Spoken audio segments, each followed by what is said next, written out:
Any film that opens with a Sam Cooke song automatically grabs my attention, but Gerald's Game keeps a tight grip on it. Bring It On Home to Me accompanies an overhead shot of a couple packing for an overnight trip in the film adaptation of Stephen King's 1992 bestseller, debuting Friday on Netflix. Everything about this sequence appears normal until the husband casually drops two pairs of handcuffs into the bag. Gerald Bruce Greenwood and his younger wife Jessie Carla Gugino are soon on the road in a bright red sports car on a woodsy two-lane country road. They are headed for a beautiful, remote cottage where he's got $200 Kobe steaks and champagne. A romantic evening isn't what the pair are there for, and they quickly get down to the real reason, an attempt to push the boundaries and rekindle their sex lives.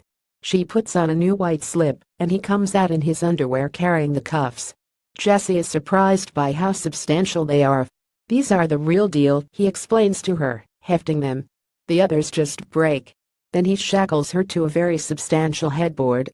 If Jessie thought what she agreed to was just going to be a little bit of kinky fun, she is soon dissuaded when Gerald goes into a full domination mode.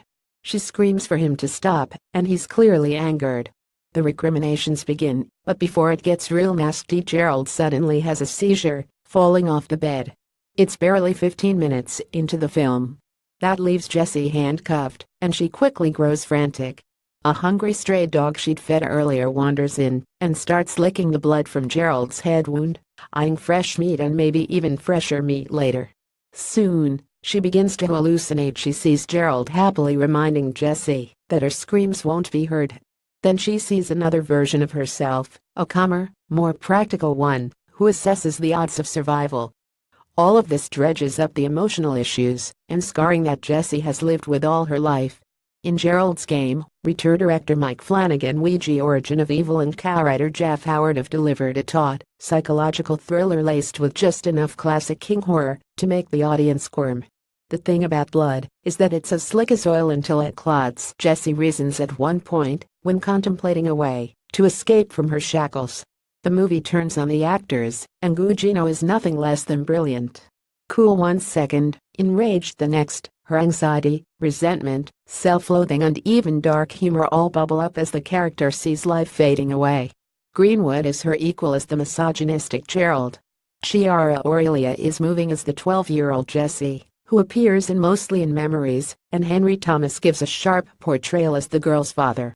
Adapting King's hefty novel has always been considered difficult, if not impossible, since it essentially takes place in Jessie's head.